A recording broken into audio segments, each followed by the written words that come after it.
Tu já ouviu falar sobre algum presidente que na hora da campanha falou que ia acabar com a corrupção, que ia fazer diferente do que estava aí acontecendo, que era um cara diferente dessa massa podre da política, de que ia moralizar o país, de que ia prender corrupto? Tu já ouviu falar algum discurso desse tipo? É um discurso novo na história do Brasil, quase não existe, né?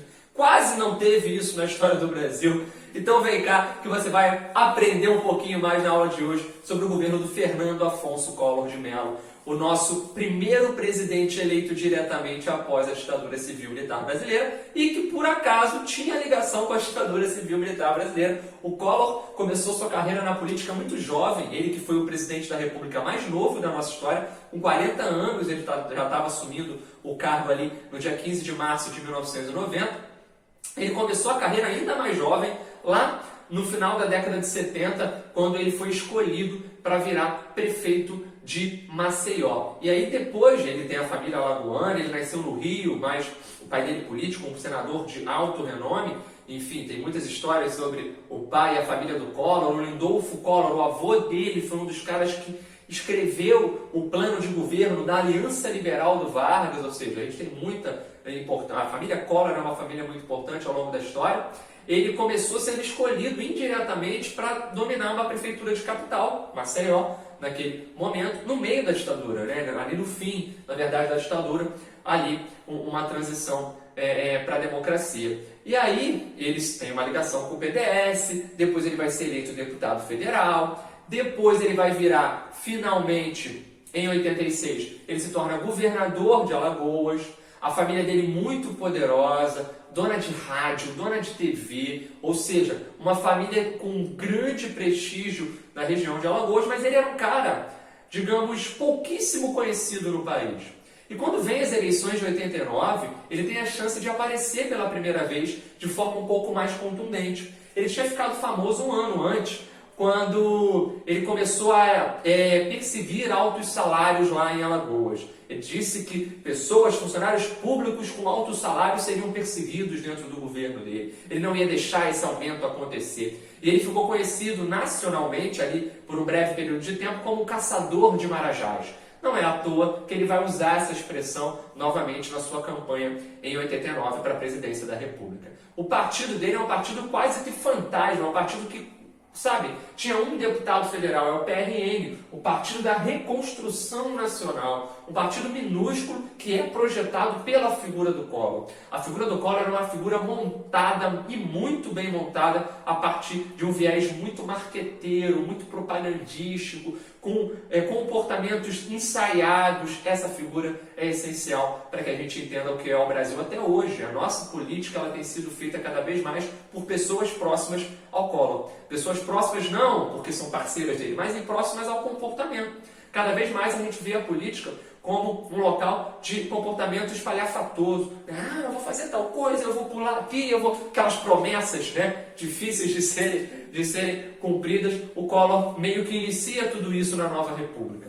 Ele não é o pioneiro nesse aparato. Você já estudou aqui a história do Brasil e viu um pouco mais atrás outros presidentes fazendo discursos parecidos, mas na Nova República, agora é um cenário onde a TV vai ter fundamental importância, onde o rádio vai ter fundamental importância. A eleição de 89, a nossa primeira eleição direta pós-ditadura, é a primeira que tem a questão da informática, da informatização, dos designs gráficos aparecendo, tem todo aquele esquema ali interessante, as musiquinhas especiais, efeitos visuais na hora da campanha, isso é muito importante. O Collor falava o tempo inteiro, fazia um trocadilho com o seu sobrenome, né? O colorir, vamos colorir o Brasil, vamos levar o Brasil a algo novo. Não é à toa que o seu grupo político, que envolvia vários partidos liderados pelo PRN, era o Movimento Brasil Novo. Então, fazer o novo, fazer o diferente, fazer algo que nunca havia sido feito, combater corrupção. Ele levava Deus o tempo inteiro. Então, ele era aquele cara que, à noite, fazia um discurso enérgico, batendo no Sarney, que era o presidente da época, e de manhã ele estava na missa, ou então fazendo um Cooper. Ele era um presidente atleta, claro, muito bem formal, sempre com cabelo certinho, uma gravata especial, um terno de primeira linha. Tínhamos também o detalhe essencial, ele falava francês, ele falava inglês, nossa, que homem é o Collor. O Collor conquista o coração do Brasil. E o Brasil, em meio àquela fragilidade emocional, saindo de um governo que tinha sido acusado de corrupção, inclusive, isso é um detalhe importante, o Sarney, ele tem um governo muito pautado nessa questão da corrupção. O Sarney, ele é acusado de distribuir benefícios para parceiros dele, ele é a concessão de rádio, concessão de TV, existe várias críticas ao Sarney. O Collor embarca nessa ideia, aproveita que o Sarney está fragilizado, bate no Sarney e se projeta enquanto o cara que vai mudar o país. Ele muda o país, mas muda para pior, cara. O governo do Collor é um governo trágico em amplos sentidos. Até mesmo em seus acertos, ele comete erros. E isso é muito problemático. Professor, você não gosta do Collor? Cara, não é nem questão de não gostar do Collor. Eu sempre tento tratar, embora isso seja muito difícil na história, os presidentes com muita imparcialidade. Mas o Collor é meio que uma unanimidade quando a gente vai olhar os estudos historiográficos sobre ele. Ele é visto como um presidente que falhou em grandes momentos. Não só pelo famoso caso do confisco, do bloqueio das contas das pessoas físicas e jurídicas, mas principalmente pelo seu comportamento, onde promete-se uma coisa e cumpre-se outra. Vamos lá? Vamos então, tira o print primeiro para a gente começar a falar sobre o Collor de fato, esse presidente diferente, esse presidente que vai mudar o Brasil para melhor. Essa propaganda é muito bem feita, gente, muito bem feita mesmo. A equipe de campanha percebe que era hora de embarcar nesse cenário e ele embarca. O caçador de Marajás. Marajá é uma expressão para falar sobre aquele funcionário público que dá despesa, que não trabalha, que tem super salário. Então ele disse que ia caçar Marajá, ia acabar com a corrupção, ia levar o Brasil para um outro cenário, ia levar o Brasil ao primeiro mundo. A gente tem fortemente nessa campanha em 89 várias linhas ideológicas.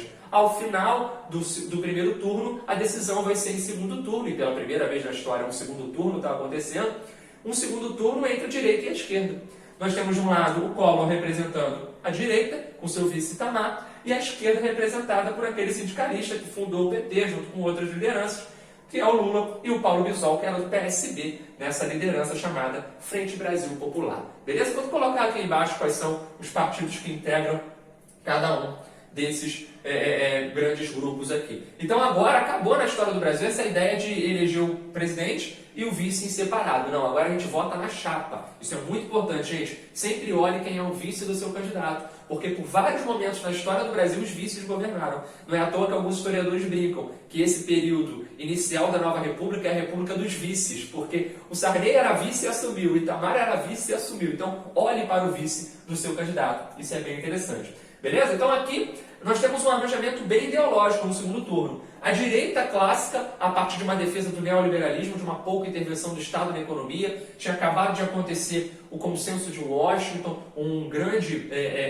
encontro de lideranças liberais na área econômica nos Estados Unidos. Nós temos já o neoliberalismo tendo grande força com Ronald Reagan, com a Margaret Thatcher, a União Soviética entrando em crise, o capitalismo tentando se aprofundar, se globalizar. A gente vai falar um pouco mais sobre isso quando falar aqui do plano do Collor. A gente ainda está na campanha.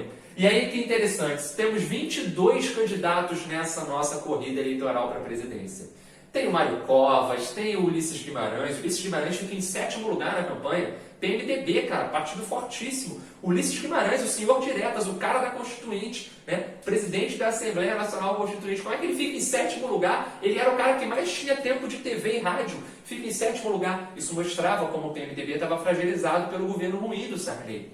E aí, em meio a essa disputa, já falei Brizola, Mário Covas, temos o Ulisses Guimarães, o Paulo Maluf, o Silvio Santos tentou vir, É o 26, com o Silvio Santos chegou a nossa vez. Silvio Santos. Pô, joga no YouTube, tu vai encontrar. O Silvio Santos só não conseguiu vir. Inclusive diziam que ele era favorito para ganhar essa eleição. Ele já era um grande empresário e muito político. A gente acha que o Silvio Santos não é envolvido em política, ele é muito envolvido em política, tá, gente?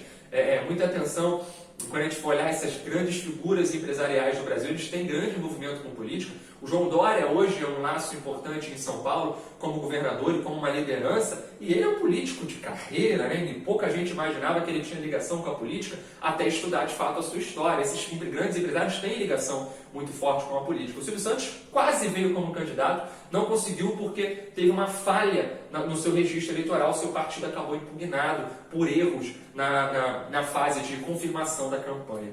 Então ele não pôde vir. Nós tínhamos, enfim, muitos candidatos nessa eleição. O Collor começou mal, o Collor tinha 1% de intenções de voto quando começou a campanha eleitoral lá no primeiro turno, só que ele foi crescendo, o discurso dele era maravilhoso, era um discurso que era muito rígido, era muito duro. Ele falava sempre o seguinte: eu vou conseguir melhorar o Brasil, tanto para você que é empresário, quanto para você que é o descamisado. Ele chamava os pobres de desassistidos, descamisados.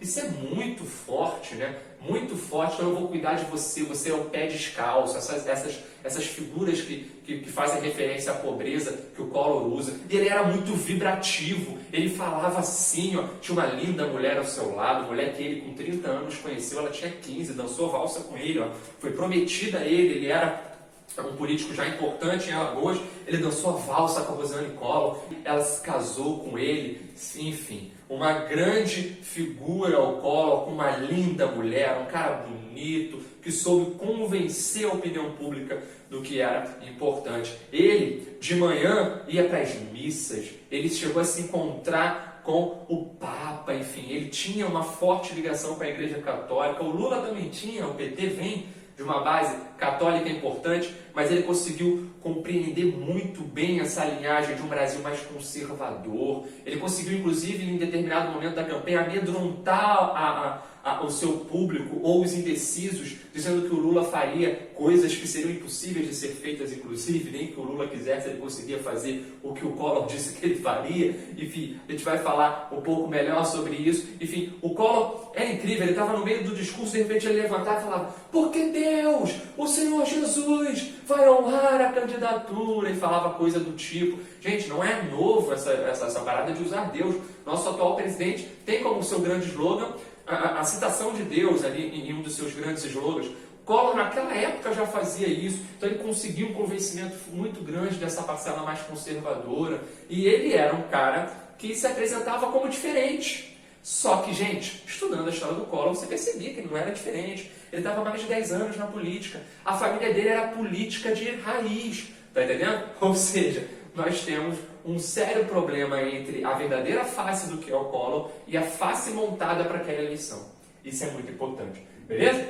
Segundo turno, Collor disparou no primeiro turno e chegou como grande potência no segundo turno. Ele ganhou o primeiro turno, chegou na frente. O Lula quase não foi para o segundo turno, porque o Brizola disputou, fez uma rivalidade com ele grande ali, mas o Lula conseguiu chegar no segundo turno. E aí no segundo turno, gente, é outro jogo, é outra moeda. Vamos ver como vai se dar. O Collor era favorito, mas o Lula foi crescendo.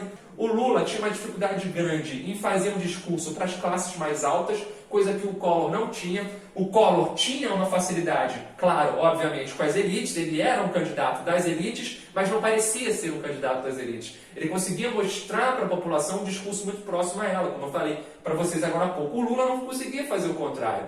O Lula não conseguia sair desse público mais popular. Ele não conseguia falar diretamente com o empresariado, porque ele era visto como um radical. O apelido do Lula na época é o sapo barbudo. O Brizola falava que o Lula era o sapo barbudo, né? O Lula, se tu espremesse um pouco assim, o braço dele saía graxa, se faltava sair graxa, né? Ele falava aquela barba pesada, a mão bruta, né, daquele trabalhador ali, e ele se expressava. De determinadas entrevistas que ele dava, estava com a pizza embaixo do braço. Isso não pegava bem também em alguns setores da sociedade. O Collor não, o Collor estava sempre alinhado. E o Collor, gente, é rico. Olha só que desenho importante. O Collor é rico, como diz a Cláudia Raia. A Cláudia Raia fez uma campanha, grande atriz na época, e até hoje, né, fez uma campanha para o Collor nessas eleições. E ela diz nessa campanha: o Collor é rico, ele não precisa roubar. O cara que é rico não precisa roubar, né? Isso é um baita do preconceito e uma falta de interpretação. Em contrapartida, enquanto o Lula era visto como um analfabeto, o Collor falava francês e inglês, né? Grande Collor, ou seja, uma campanha muito interessante, muito forte no primeiro turno, e começa o segundo turno com um favoritismo ao Collor. nós temos 2 debates no segundo turno. 2 debates onde o Collor participa, ele que não tinha participado de nenhum debate no primeiro turno, já que ele era o grande favorito, tinha conseguido disparar na frente. O Lula e ele vão se enfrentar fortemente nesses 2 debates. Os debates da época eram feitos a partir de uma união das empresas televisivas. Bandeirantes, Globo, Manchete, SBT se uniam e faziam lá a sua campanha eleitoral, né? o seu debate eleitoral. Era bem interessante. Geralmente eles passavam muito tarde da noite, então era comum que nos dias seguintes os jornais exibissem os melhores momentos. A Globo fazia isso com muita capacidade. E aqui entra um cenário muito importante.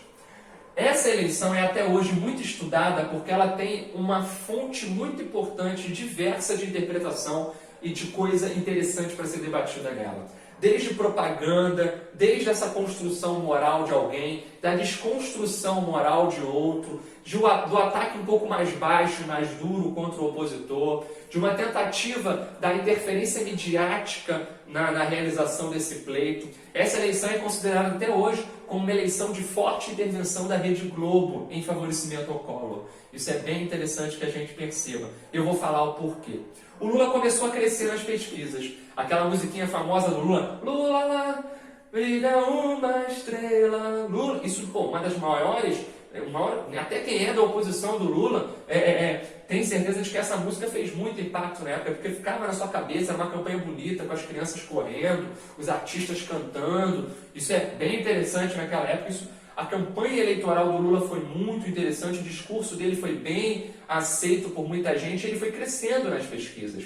Ele chegou a ter um empate técnico com o Collor. E o Collor começa a apelar para algumas medidas que foram vistas na época como medidas imorais. Hoje é até mais comum na política isso acontecer. Você pegar um pouco da biografia do sujeito e dar uma mudada, uma inventada numa coisa ou outra, ou acelerar uma coisa que o cara tenha dito ou não. Tudo começa quando o Collor, na semana final da eleição, a eleição seria no dia 17 de dezembro, né, o segundo turno seria nesse dia 17, o Collor na semana final coloca a ex-namorada do Lula no programa eleitoral dele, dizendo que quando eles eram namorados, ela ficou grávida e o Lula não queria ter a filha. O Lula pediu para ela abortar a filha. Olha o impacto que isso tem, né? Isso é uma coisa difícil de se provar, porque não se tem prova factual nenhuma de que isso possa ter acontecido, porque era um contato ali entre os dois, eles eram namorados. Se o Lula falou isso para ela, a gente nunca vai saber de fato. Mas o que se descobre depois, inclusive uma própria assessora do PRN diz que o Collor pagou cerca de $15 mil para essa ex-namorada do Lula para que ela dissesse isso em cadeia nacional. Além do mais, ela tinha ido inclusive morar num apart-hotel, né? Ela foi morar numa espécie de apart-hotel, sendo bancada por empresários que faziam a campanha do Collor. Isso foi muito suspeito na época. Sendo verdade ou não, o Lula ficou muito afetado por isso. O Lula foi muito afetado por esse discurso. Porque a sua filha nasceu, a filha dele era inclusive próxima ao Lula, e até hoje é uma filha muito próxima ao Lula. Mas isso afetou muito o Lula. O Lula ele se sentiu muito desestabilizado. E no dia 14, tínhamos eleições. Tínhamos o debate. O famoso último debate ali em 89. A eleição era dia 17, dia 14 o debate, tarde da noite. Um debate que o Lula sempre costumava ir bem desde o primeiro turno, o Lula vai mal. O Lula vai muito mal nesse debate. E não que o Collor tenha ido muito bem nesse debate. O Collor abriu várias brechas para o Lula engatilhar um direto nele e o Lula não conseguiu, porque o Lula estava disperso, estava sem um pouco essa percepção. E eu gosto muito de ver, eu não sei se é coisa de maluco ou não, cara, mas eu gosto. Uma das coisas que eu mais gosto de ver é simplesmente esses debates eleitorais antigos. Eu gosto, eu me amarro em debate. Estou de bobeira na internet, debate. Eu adoro ver. E tem uma parte do debate que o Collor fala assim: eu tenho na minha casa um aparelho de som vagabundo, 3 em 1. O Lula tem um aparelho de som ultramoderno na casa dele. Esse é o Partido dos Trabalhadores? Esse é o cara de esquerda que tem um aparelho de som moderno? Quando voltou para a réplica do Lula, o Lula era só falar o seguinte, cara: ô Collor, a tua família é dona de emissora de rádio e TV em Alagoas. Como é que você vai dizer sobre rádio aqui comigo? Pô, o Lula não replicou isso, o Lula não respondeu isso. E aí a galera... Olha a chance que tu perdeu. O Collor abriu a guarda e você bobolhou. Era a chance de você amassar. Se fosse outro, entrava com tudo, né, no Collor. E é bem interessante essa visão. Isso mostra como o Lula foi mal, né? Como o Lula não conseguiu se articular tão bem nesse debate. Mas, no dia seguinte, a Globo exibiu os melhores momentos desse debate. Só que os melhores momentos do Collor. A Globo fez uma edição onde ela colocou os piores momentos do Lula e os melhores momentos do Collor. Além disso, o Collor apareceu 1 minuto e meio a mais nesse jornal do que o Lula. Ou seja, essa interferência da Rede Globo em favor do Collor já era esperada e passou a se consolidar fortemente a partir dessa edição. Futuramente, o PT, depois que perdeu essa eleição, processou a Globo. Por volta de 2011, 2012, se eu não me engano, é que o processo prescreveu, enfim, né? Esse processo ele deixou de ter validade. E o Boni, que era o grande editor, né? O grande diretor-chefe ali da Globo, o manda-chuva da Globo naquela época, o Boni deu uma entrevista há pouco tempo atrás, dizendo que verdadeiramente a Globo interferiu na edição do que tinha sido o debate e interferiu no próprio debate. Porque se você pegar esse debate de 89, ali no dia 14 de dezembro, o Collor estava com um monte de pasta em cima ali da sua bancada, né? Uma série de pastas vazias, pastas em branco. O Collor, ele está o tempo inteiro suando, mas era um suor de mentira. A Globo borrifava, pediu para que os seus assessores borrifassem água nele para que ele parecesse mais popular. Ele deu uma pequena desalinhada na gravata. Ele deu uma pequena desalinhada na parte direita do seu cabelo. Tudo isso foi programado, cara. Isso segundo entrevistas dadas pelo próprio Boni recentemente. Ou seja, o Collor, ele se montou não apenas a partir da, digamos, do que foi a famosa edição desse debate, mas também no próprio debate. A tentativa de fazer isso era formá-lo um pouco mais popular. O Boni chegou a brincar, dizer o seguinte, ó, eu só não joguei talco no ombro dele porque ele não deixou, porque eu ia fazer igual o Jânio Quadros. Ou seja, a ideia de aproximar ele com a população mais pobre deu certo. O Collor foi eleito com 53% dos votos, 47% dos votos válidos para o Lula. Vitória do Collor, e é uma campanha que vai, mesmo após a vitória do Collor, com uma diferença pequena, vai, de certa forma, colocar muita esperança no país. Até pessoas que votaram no Lula naquela época passaram a confiar no Collor e dizer, olha, vamos embora, vamos ver se o Collor faz mesmo um bom governo. Tomara, a gente precisa. A nossa inflação está com mais de 80% ao mês, a gente chegou na hiperinflação, a situação econômica era muito ruim. Não tinha como torcer para esse governo dar errado. E vamos ver se o Collor realmente faz o que ele prometeu. E aí, gente, o Collor começa o seu governo finalmente no dia 15 de março de 1990, e ele vai ter o seu governo muito rápido, já em dezembro de 1992, oficialmente ele está pedindo renúncia. Renúncia, professor, ele estava sofrendo um processo de impeachment e no meio do processo de impeachment ele desiste de se defender e renuncia. A gente vai falar quando o quadro girar. Mas sem dúvida nenhuma, o seu ponto mais polêmico, mais destacado aqui nessa primeira parte do governo é o famoso Plano Brasil Novo, ou o Plano Collor I, que foi o apelido que esse plano recebeu.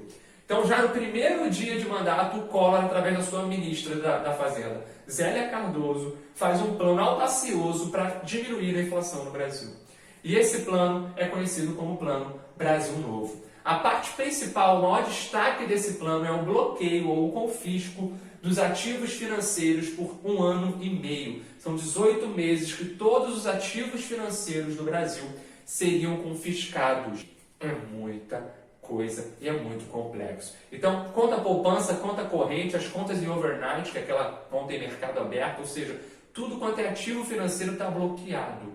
Beleza? Está bloqueado. Você só tem a permissão para estabelecer uma retirada de 50 mil cruzados novos por CPF e por conta. Se você tivesse uma conta em cada banco, você podia tirar 50 mil em cada conta. Agora, se você tivesse várias contas num banco só, era por banco, tá bom? Isso que é importante a gente perceber. E são 50 mil cruzados novos nesse saque, o que é equivalente na época a $1.200. Muito pouco, gente. Muito pouco mesmo. Uma situação financeira muito complexa. A estimativa é que 80% das aplicações financeiras do Brasil ficaram bloqueadas, tirando essa galera aí que foi, aos poucos, conseguindo sacar. E 50 mil cruzados novos, se fosse o caso de uma poupança. Se fosse conta corrente ou aquelas overnights, você poderia sacar 25 mil cruzados novos apenas.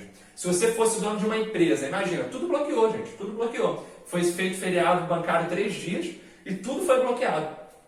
Olha só o que acontece. Se você é dono de uma empresa, como é que você vai pagar o funcionário? Como é que você vai fazer? Eles permitiam que você conseguisse sacar 20% ali daquela sua receita em caixa, mas nada mais do que isso. Seria o suficiente para pagar os funcionários. E se fosse mais do que 20% a sua folha salarial, você tinha que pedir um empréstimo para o Banco Central. Isso é muito louco, né? Então nós temos aqui. Qual é a grande ideia de se bloquear esses ativos financeiros por 18 meses? A ideia do Collor era o seguinte: para bloquear a inflação, para diminuir a inflação, eu preciso evitar que esse dinheiro circule. É a chamada redução da liquidez. Ou seja, eu tenho que pedir que esse dinheiro renda e que circule. Porque mais dinheiro circulando, é mais coisa sendo comprada, é mais preço subindo.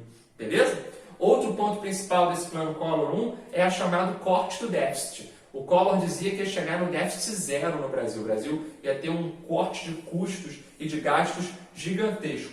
Além do mais, esse plano também era um plano que defendia a chamada desindexação, sem aquela história da inflação inercial indexada que tu aprendeu na aula passada, beleza? Aquele círculo vicioso. Então, o que ele vai defender aqui? A pré-fixação de preços e salários. Isso é muito importante.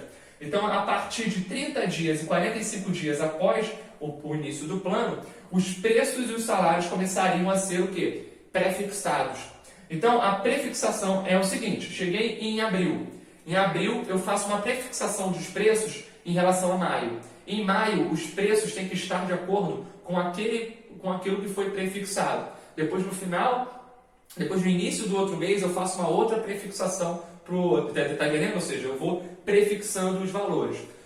Os preços prefixados eram o teto, o máximo que um preço poderia custar, o máximo que um produto poderia custar. O salário prefixado era a base, era o piso, o mínimo que um salário deveria custar. Vamos supor que o salário foi prefixado no valor X, só que a inflação foi maior naquele mês e essa prefixação acabou corroendo o salário, acabou ficando abaixo da inflação e o salário do cara ficou abaixo do que foi a inflação no mês. O que vai acontecer? Você, enquanto trabalhador, pode dialogar diretamente com o seu patrão. É a chamada livre negociação com relação empregado e patrão. A gente sabe que essa válvula mais frágil é a do empregado nessa livre negociação e poucas vezes a gente vai ter uma empresa aumentando o salário acima do que foi prefixado pelo governo a cada mês. Então, a cada mês existiria uma prefixação de preços e salários. Inicialmente, congelou-se por alguns dias, por 30 a 45 dias, e depois preços e salários foram sempre prefixados.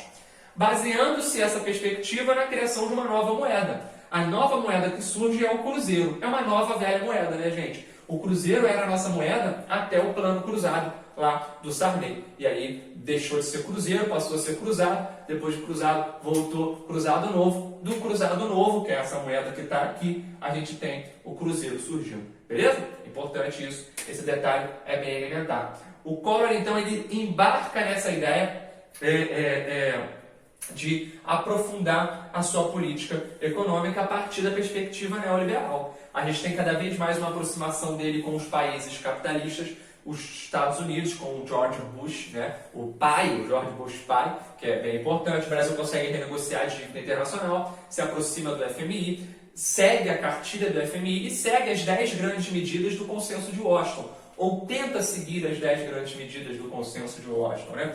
Porque a gente começa a desenvolver uma política pautada nesse neoliberalismo, que era, segundo a perspectiva do próprio Collor, colocar o Brasil no primeiro mundo. Vamos fazer uma abertura econômica muito ampla, vamos privatizar empresas, vamos conter gastos, vamos demitir funcionários públicos que estejam dando gastos, vamos fechar empresas que estejam dando gastos. E ele começa fazendo, inclusive, o que se chamou na época de saneamento moral. Isso foi muito mais propagandístico do que propriamente, de fato, essencial para a economia. Por quê? Ele chegou a reduzir de 23 para 11 ministérios aqui, com o Plano Brasil Novo, com o Plano Collor 1. Só que a economia desses 12 ministérios a menos não foi uma economia tão grande quanto poderia ser em outros momentos. Uma outra coisa, ele chegou a vender mansões do governo mansões dos ministros ele vendeu, carros de luxo oficiais ele também vendeu, disse que não ia precisar mais. Só que tudo isso acabou sendo muito mais simbólico e propagandístico do que de fato alimentar para superar essa crise. Isso aqui é bem importante. Show de bola? Nesse contexto aqui ele também está fechando o SNI, o Serviço Nacional de Informações, finalmente é fechado. Ele, nesse primeiro dia já de mandato, no dia 15 para o dia 16, ele promete que não vai mudar nenhum ministro. A gente sabe que isso vai acontecer várias vezes. Ele disse que não ia mudar nenhum ministro, que o ministro dele ia ser o ministro do começo até o fim do mandato. Ele promete cortar salário de funcionários públicos também, que estejam ganhando mais. Ele tem uma política muito interessante que ele vai andando da rampa do Planalto até o Congresso, uma caminhada ali de 5 minutos com todos os seus ministros. Imagina esse simbolismo muito grande, né? Pela primeira vez o presidente reúne os ministros e não pega carro, ele vai andando, caminhando até o Congresso, levando o plano Brasil Novo para ser votado pelo Congresso. E professor, esse plano foi votado? Foi. O Congresso aceita esse plano e coloca esse plano em prática. E qual é o problema desse plano? Claro, você tem aqui, ó, gente, o confisco de ativos financeiros. Teve gente que perdeu tudo que tinha. Tinha gente que ganhava o salário e colocava nas contas. Foi perdendo tudo que tinha. Tinha gente que tinha acabado de vender um imóvel aqui e viajado para outro local para comprar um outro imóvel lá. E o dinheiro estava na conta para ser sacado nesse outro local. Bloqueado. Perdeu tudo. Há um alto índice de suicídios nessa época. A gente tem cada vez mais essa percepção. Nós temos um país que entra verdadeiramente num grande caos. Tem uma música do Rapa que fala sobre esse período, se chama O Salto. Tem um clipe interessante, joga aí no YouTube, tu vai perceber o que é esse cenário aqui. Beleza? Um momento muito difícil. A ideia era que o dinheiro não circulasse, ele dizia que tinha muita gente ganhando dinheiro com essa especulação. Beleza? A política econômica neoliberal do Collor. Programa Nacional de Desestatização, PND, cuidado para não confundir com o PND lá, né, que é o Plano Nacional de Desenvolvimento lá da ditadura. Nós temos aqui 3 pilares da abertura econômica. O Brasil se abre ao capital estrangeiro totalmente. O Brasil passa a ser um grande importador de produtos. O Brasil diminui restrições para a importação de produtos. O Brasil ele diminui as tarifas para a importação de produtos. A ideia era que o Brasil fosse se desenvolvendo a partir da entrada desse capital estrangeiro. Um pouco complexo isso porque a nossa economia estava em recessão. A nossa economia não estava bem. Então acaba acontecendo o seguinte: esse capital estrangeiro, quando entra, ele engole o capital nacional, ele engole as empresas nacionais que não tinham tanta capacidade de concorrer com ele. Então as nossas empresas privadas nacionais sentem um pouco esse impacto, beleza? Então nós temos aqui, bem importante, o PICE, tá? que é a Política Industrial e de Comércio Exterior. Nós temos o PBQP, que é o Programa Brasileiro de Qualidade e Produtividade. E nós temos o PCI, que é o Programa de Competitividade Industrial. Esses são 3 pilares, não precisa gravar o nome, tá? São 3 pilares importantes dentro dessa abertura econômica do governo. Nós temos ao total do seu governo 18 empresas estatais privatizadas, com destaque para a Usiminas, da área siderúrgica, a Álcalis, criada pela Companhia Nacional Álcalis, criada pelo Vargas lá atrás. A Usiminas foi criada pelo JK, a Álcalis foi criada pelo Vargas lá atrás, no Estado Novo, tá? Lá na região dos Lagos do Rio de Janeiro, e a Petroflex, além de várias outras. A VASP, né, que é uma companhia aérea de São Paulo, também é privatizada nesse contexto. Não é uma privatização que parte do governo federal, mas vai meio que no bojo nesse contexto de privatizações. Beleza? Então, como eu falei para vocês, o Collor promete um saneamento moral visando acabar com a corrupção. Só que a gente vai ver que o governo dele, o que mais tem é corrupção. Então, nós temos um país, um Brasil, que tem uma grande abertura econômica, que tem um grande desenvolvimento em busca desse livre mercado. O consenso de Washington em 89 tinha criado essas 10 medidas de iniciativa em busca do livre mercado. O Brasil tinha embarcado nessa ideia, o Brasil tinha achado que isso ia ser muito importante, muito bem feito, e é o chamado fim do período de nacional desenvolvimentismo no Brasil. Um fim daquele modelo que a gente conheceu lá desde a era Vargas, que se passou ali pelo novo governo Vargas, pelo JK, pelo próprio modelo da ditadura civil-militar, onde o Estado era um grande guia das ações econômicas, né? O Estado era visto como um grande pilar dessas ações, apesar de ter uma abertura ao capital estrangeiro também. A partir do governo Collor, nós temos a primeira privatização da história do Brasil, que é justamente a Uzi Minas, tá? Nós temos a abertura do Brasil ao capital estrangeiro de vez. Bom ou ruim, só o tempo dirá, e o tempo disse. A gente vai ver no FHC a parte boa e a parte ruim dessa abertura, beleza? Então, tanto o Collor quanto o Itamar e o FHC nos 2 mandatos têm uma política fortemente neoliberal nesse sentido. Show de bola, gente? Então vamos virar agora, vamos começar a falar da crise do Collor. Bora, galera, continuando aqui, agora a chapa vai esquentar. O Collor começa a sentir os efeitos da crise.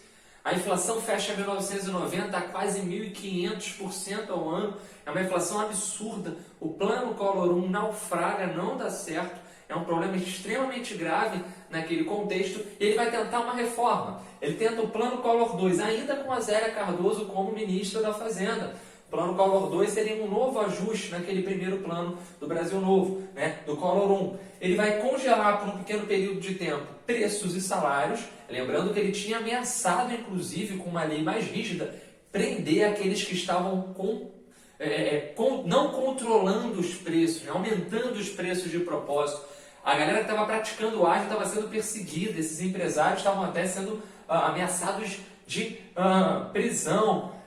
Fim do BTN, que é o bônus do Tesouro Nacional, que é uma espécie de título público. Na época, ele termina ali e servia como uma espécie de indexador da economia, ajudava, inclusive, uma espécie de correção monetária.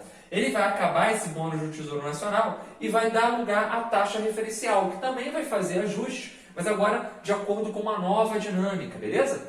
Aumento de tarifas, então contas relacionadas a empresas públicas em geral que ofereciam serviços de luz, água, gás, telefonia, acabaram tendo aumentos praticados ali a partir desse momento. Nós temos uma ampliação da abertura econômica, coisa que eu falei agora há pouco já sobre esse processo aqui. Esse plano também não dá certo, a inflação ela chega a dar uma diminuída, mas ela ainda chegava facilmente aos 2 dígitos ao mês, o que era extremamente ruim, porque ao final do ano ela tinha um impacto muito decisivo. A galera já estava com o dinheiro bloqueado e entrando na justiça para tentar reaver esse dinheiro, ou seja, uma complexidade muito grande nesse cenário. A Zélia Cardoso vai ser demitida, tá? E o Marcílio Marques vai ser o novo ministro da Fazenda. O Marcílio Marques entra já no dia 10 de maio com o seu plano Marcílio. Esse plano é quase desconhecido. A gente diz que existem 11 grandes planos desde a era da ditadura até a nova república, planos chamados de estabilização monetária, de estabilização econômica. Esses planos são 11 no total, mas na nova república são 7. 7 grandes planos. Cruzado 1, Cruzado 2, Bresser, Verão, Collor 1, Collor 2, Real. Professor, você não citou o plano Marcílio. O plano Marcílio é tido como um mini plano. É um plano colocado em prática a partir da entrada desse novo ministro da Fazenda ali em maio de 91 no governo. Ele vai aumentar juros para tentar diminuir a circulação de dinheiro.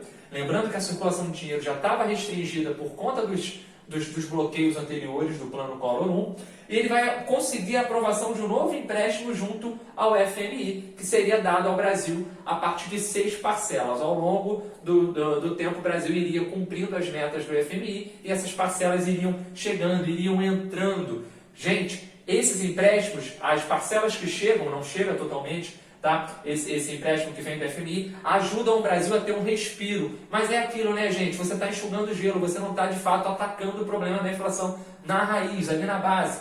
Código de Defesa do Consumidor está surgindo nesse contexto, ali, nesse período, que é importante até hoje, é referência. Você e eu, todos nós que somos consumidores, ou até mesmo vendedores, temos que ter consciência dele. E o Tratado de Assunção, finalmente, em 1991, surge a Mercosul, ou surge o Mercosul, melhor dizendo, que seria uma área de livre comércio aqui no Sul, na América do Sul. Brasil, Argentina, Uruguai e o Chile seria o 4º país. O Chile não aceita, então há um convite ao Paraguai. Esses 4 países lançam ali o Tratado de Assunção. Eles já tinham conversado um pouco antes, enfim, isso é bem interessante. Hoje o Mercosul, por mais que o atual governo não entenda isso, ele é essencial na economia brasileira. a cada 4 dólares que entram no Brasil de suas vendas, 1 dólar vem do Mercosul. O Mercosul é uma grande válvula importante na nossa economia. Agora, a gente vai entender que o governo do Collor começa a patinar, a economia não está encaixada, e aí surgem casos de crise dentro da sua própria máquina pública, da sua estrutura governamental. Tudo começa, gente, e eu vou chegar para o lado, eu tiro o print, quase que eu me esqueço, tudo começa a desmoronar quando surge o caso LBA. A Rosane Collor liderava a LBA, Legião Brasileira de Assistência, que foi criada lá atrás, em 42, pela esposa do Vargas, né? A Darcy Vargas, num cenário totalmente diferente do da década de 90, mas aqui nesse cenário ele cumpre um papel social, trabalha inclusive com pessoas que recebiam pensões, pequenas pensões na Previdência Social, seria um órgão de assistência mesmo aos mais necessitados. Só que começa a surgir um escândalo de corrupção dentro da LBA, isso começa a balançar o governo do Collor, a Rosane Collor acaba saindo da presidência, mas isso já começa a manchar um pouco daquele caráter idôneo do Collor, isso é muito forte. Logo em sequência, gente, tudo vem muito rápido, um assim atrás do outro e até mesmo simultâneo. Temos o caso dos ministros podres. Começam a vir à tona uma série de denúncias contra ministros importantes dentro do governo do Collor. Inclusive Alceni Guerra era ministro da Saúde, era visto como um possível sucessor do Collor nas próximas eleições. Ele era um homem muito forte, um braço direito do Collor, que acaba sendo denunciado num caso de superfaturamento na compra de bicicletas. Isso é muito forte. Ele depois foi absolvido, mas isso serviu, inclusive, para manchar bastante a imagem tanto dele quanto do Collor. O Magri, ministro do Trabalho, também tem que renunciar. Ele teria fraudado o fundo de garantia, enfim. Essas denúncias são muito fortes, não estão propriamente ligadas ao presidente, mas envolvem pessoas próximas a ele e a opinião pública começa a mudar em relação ao Collor. Isso é muito forte. Em maio de 92 vem a mudança que, de fato, acaba fazendo com que o governo dele vá para outro patamar, um patamar bem abaixo do, digamos, considerado normal, plausível. Começam as investigações a partir de uma denúncia divulgada pela revista Veja. Aí está a importância da imprensa livre, né, gente?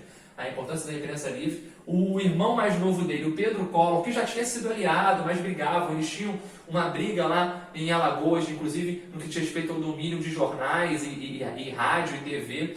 O Pedro Collor denuncia o irmão, bota a boca no trombone, dizendo que existia dentro do Planalto um caso muito grave, que seria o esquema PC Farias. PC Farias era um tesoureiro e amigo muito próximo ao Collor desde quando ele não era presidente, desde a campanha lá para governador em Alagoas. O PC Farias, o Paulo César Farias, vai ser apontado pelo irmão do Collor como um testa de ferro, como uma espécie de grande laranja, de um sócio invisível do presidente, responsável por praticar extorsões junto a grandes empresários, tanto empresários ligados a empresas públicas, mas principalmente grandes dirigentes, grandes presidentes de empresas também privadas.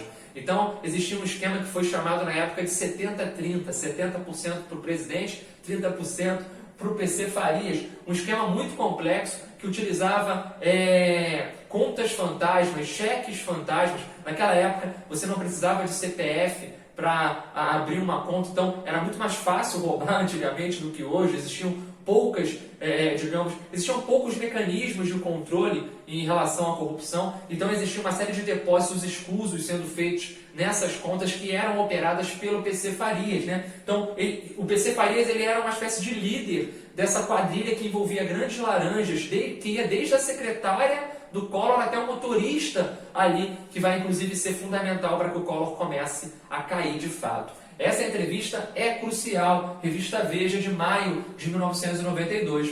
A partir dessa entrevista começa uma série de investigações e o Congresso abre finalmente uma CPI, uma comissão parlamentar de inquérito, para investigar esse caso. Muitas pessoas vão depor, tem até um recesso no meio disso tudo, eles ficam em recesso em julho e votam em agosto. Quando voltam em agosto, o mês de julho tinha sido produtivo, porque o Congresso fica ali um mês sem trabalhar, basicamente, mas durante esse um mês explode talvez o grande calcanhar de Aquiles dessa estrutura, começam a vir à tona as grandes provas de fato dessa estrutura de corrupção que o Collor montou junto com o PC Farias no governo. Isso vai ser escancarado a partir do caso da Casa da Dinda, né? O caso da Casa da Dinda. Casa da Dinda é uma casa num terreno de 5.000 metros quadrados em Brasília, uma casa que pertence à família Collor. O Collor foi morar nessa casa, ele não morou na residência oficial, estava em reforma, também não quis ficar na Granja do Torto lá, ele quis ficar nessa casa da sua própria família, que ficava próximo ali ao Planalto.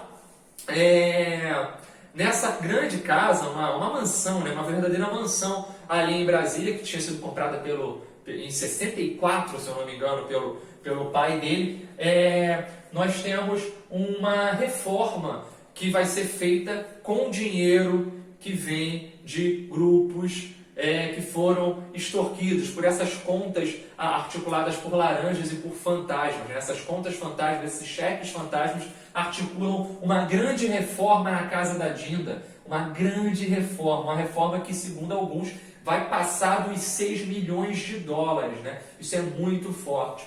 Isso, gente, é a revista Isto É, de 1992. Muito importante essa revista. Ela traz essa denúncia e traz o motorista Heriberto França, um motorista muito importante, porque ele era motorista da Ana Ascioli, que era uma pessoa muito ligada ao presidente, era secretária direta do presidente, trabalhava também com o PC, e você tem uma denúncia desse motorista comprovando de que verdadeiramente havia um esquema para fazer uma lavagem ali de dinheiro nessa...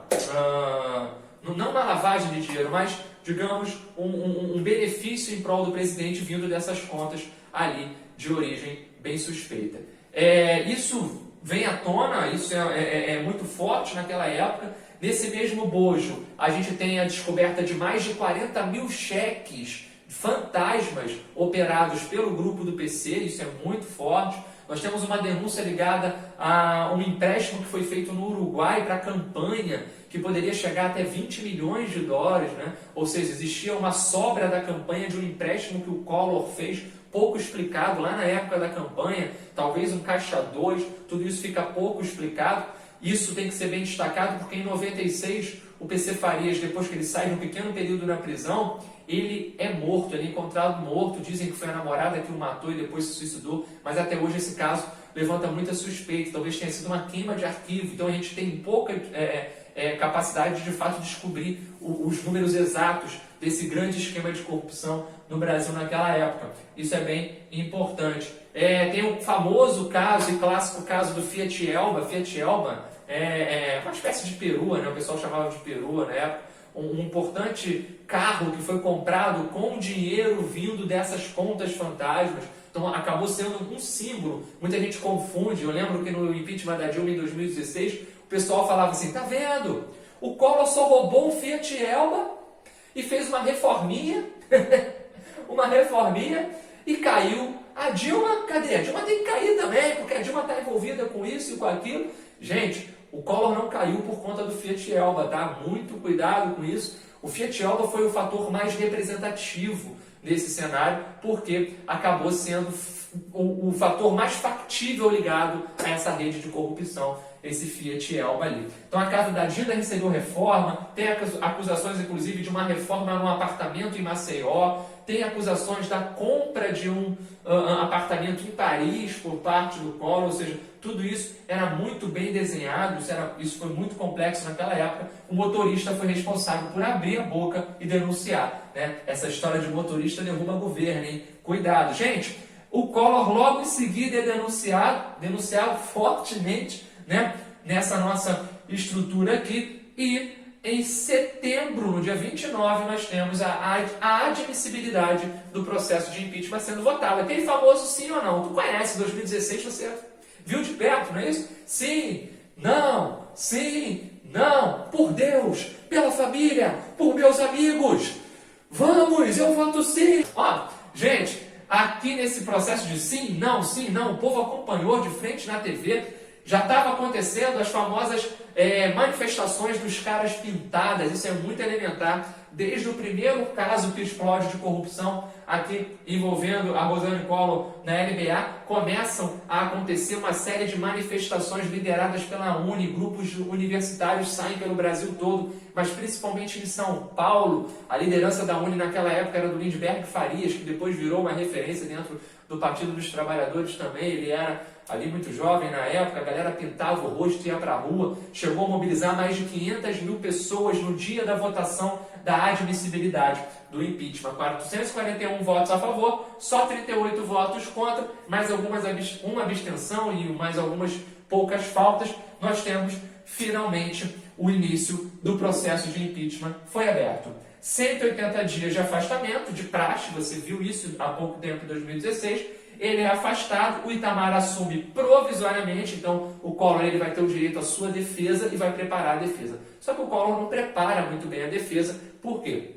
Porque ele percebendo que o impeachment é sempre um julgamento muito mais político do que qualquer coisa, né, gente? O impeachment é um julgamento de origem política. Então, se você tem um controle sobre o Congresso, você tem muita força para impedir que um processo de impeachment passe contra você.